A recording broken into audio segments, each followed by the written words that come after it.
Page of hands sun card represent ಆಗಿದೆ. ಕೆಲವೊಬ್ಬರಿಗೆ long distance relationship ಅನ್ನ ರೆಪ್ರೆಸೆಂಟ್ ಮಾಡ್ತಾ ಇದೆ. ಮತ್ತೆ ಕೆಲವೊಬ್ರು ಟ್ರಾವೆಲ್ ಮಾಡೋದ್ರ ಮೂಲಕ ನಿಮ್ಮ ಪರ್ಸನ್ ಅನ್ನ ನೀವು ಭೇಟಿಯಾಗಿರುವಂತಹ ಪಾಸ್ಟ್ ನಲ್ಲಿ ರೆಪ್ರೆಸೆಂಟ್ ಆಗ್ತಾ ಇದೆ.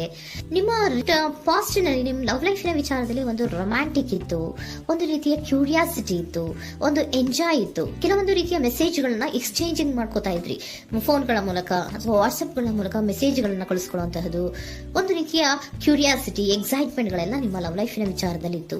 ಪಾಸ್ಟ್ ನಲ್ಲಿ ಕೂಡ ನಿಮ್ಮ ಲವ್ ಲೈಫ್ ನ ವಿಚಾರದಲ್ಲಿ ಯಾವುದೇ ರೀತಿಯ ತೊಂದರೆಗಳಿರಲಿಲ್ಲ. ಸೊ ಪಾಸಿಟಿವ್ ಆಗಿತ್ತು.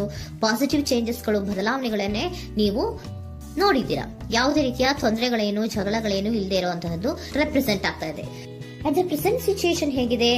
ಈಗಿನ ಸಿಚುಯೇಷನ್ ಕೂಡ ಸೆಕ್ಯೂರ್ ಆಗಿರುವಂತಹದ್ದು.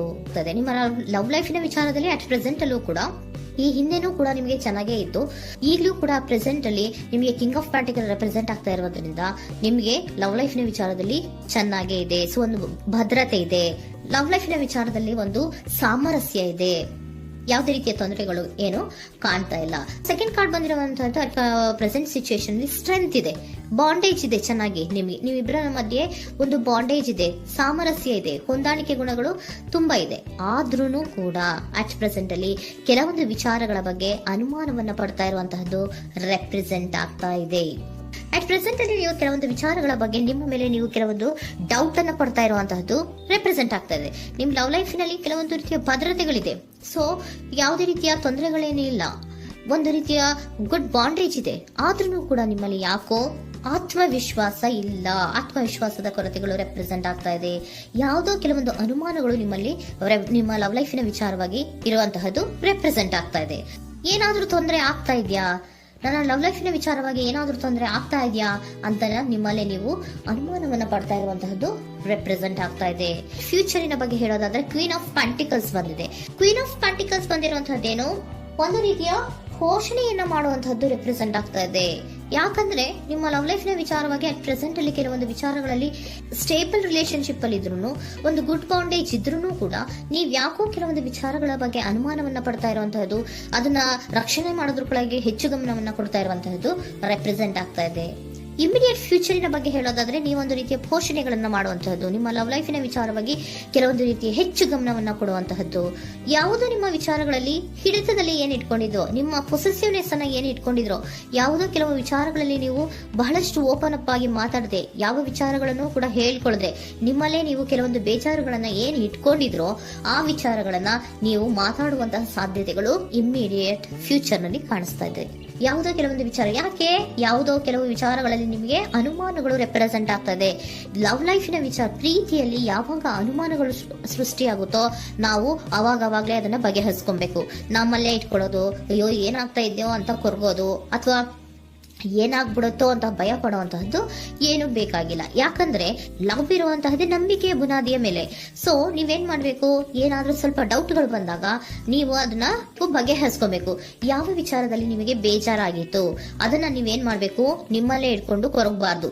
ಓಪನ್ ಅಪ್ ಆಗಿ ಮಾತಾಡೋದ್ರ ಮೂಲಕ ನೀವು ಕ್ಲಾರಿಟಿಯನ್ನ ತಗೊಳ್ಳುವಂತದ್ದು ನಿಮಗೆ ಇಮಿಡಿಯೇಟ್ ಫ್ಯೂಚರ್ ನಲ್ಲಿ ಕಾಣಿಸ್ತಾ ಇದೆ. ಯಾವುದೇ ವಿಚಾರಗಳ ಬಗ್ಗೆ ನೀವು ನಿಮ್ಮ ಲವ್ ಅನ್ನ ಅಥವಾ ನಿಮ್ಮ ಪ್ರೀತಿಯನ್ನ ಭದ್ರವಾಗಿ ಉಳಿಸ್ಕೊಳ್ಳೋದಕ್ಕೋಸ್ಕರವಾಗಿ ನೀವು ನಿಮ್ಮಲ್ಲೇ ಇಟ್ಕೊಂಡಿದ್ದಂತಹ ಅಥವಾ ಕೆಲವು ಬೇಜಾರಿನ ವಿಷಯಗಳ ಬಗ್ಗೆ ನೀವು ಹೆಚ್ಚು ಮಾತಾಡಿ, ಓಪನ್ ಅಪ್ ಆಗಿ ಕೆಲವೊಂದು ವಿಚಾರಗಳ ಬಗ್ಗೆ ಮಾತಾಡುವಂತಹದ್ದು ಮತ್ತೆ ಅದನ್ನ ಕ್ಲಾರಿಟಿಗೆ ತಗೊಳ್ಳುವಂತಹದ್ದು ರೆಪ್ರೆಸೆಂಟ್ ಆಗ್ತಾ ಇದೆ. ನಿಮ್ಮಲ್ಲಿ ಬಾಟಮ್ ಆಫ್ ದ ಡಕ್ ಅಲ್ಲಿ ಬಂದಿರುವಂತಹದ್ದೇ ಅದು.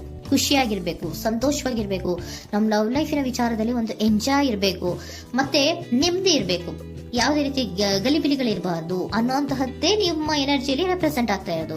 ಅದಕ್ಕೋಸ್ಕರನೇ ನೀವು ಏನೇನು ಕೆಲವೊಂದು ಸ್ವಲ್ಪ ಅನುಮಾನವನ್ನ ಪಡ್ತಾ ಇದ್ರಿ ಅಥವಾ ಕೆಲವೊಂದು ವಿಚಾರಗಳಲ್ಲಿ ನೀವು ಡಿಸ್ಟರ್ಬ್ ಆಗಿದ್ರಿ, ಓಪನ್ ಅಪ್ ಆಗದೆ ಹೇಳ್ದೆ ನಿಮ್ಮಲ್ಲೇ ನೀವು ಬೇಜಾರನ್ನ ಮಾಡ್ಕೊಂಡು ಏನು ಕೆಲವು ವಿಚಾರಗಳ ಬಗ್ಗೆ ಕೊರಗ್ತಾ ಇದ್ರಿ, ಅದನ್ನ ನೀವು ಓಪನ್ ಅಪ್ ಆಗಿ ಮಾತಾಡಿ ಅದರ ಬಗ್ಗೆ ತಿಳ್ಕೊಳ್ಳುವಂತಹದ್ದು, ಅದನ್ನ ಕ್ಲಾರಿಟಿಗೆ ತಗೊಳ್ಳುವಂತಹದ್ದು ನಿಮ್ಗೆ ರೆಪ್ರೆಸೆಂಟ್ ಆಗ್ತಾ ಇದೆ. ಪಾಸ್ಟಿನಲ್ಲಿ ನಿಮ್ಗೆ ತುಂಬಾನೇ ಚೆನ್ನಾಗಿತ್ತು, ಅಟ್ ಪ್ರೆಸೆಂಟ್ ನಲ್ಲೂ ತುಂಬಾನೇ ಚೆನ್ನಾಗಿದೆ. ಬಟ್ ಕೆಲವೊಂದು ವಿಚಾರಗಳ ಬಗ್ಗೆ ನೀವು ಸೆಲ್ಫ್ ಡೌಟ್ ಅನ್ನ ಪಡ್ತಾ ಇರುವಂತಹದ್ದು ರೆಪ್ರೆಸೆಂಟ್ ಆಗ್ತಾ ಇದೆ.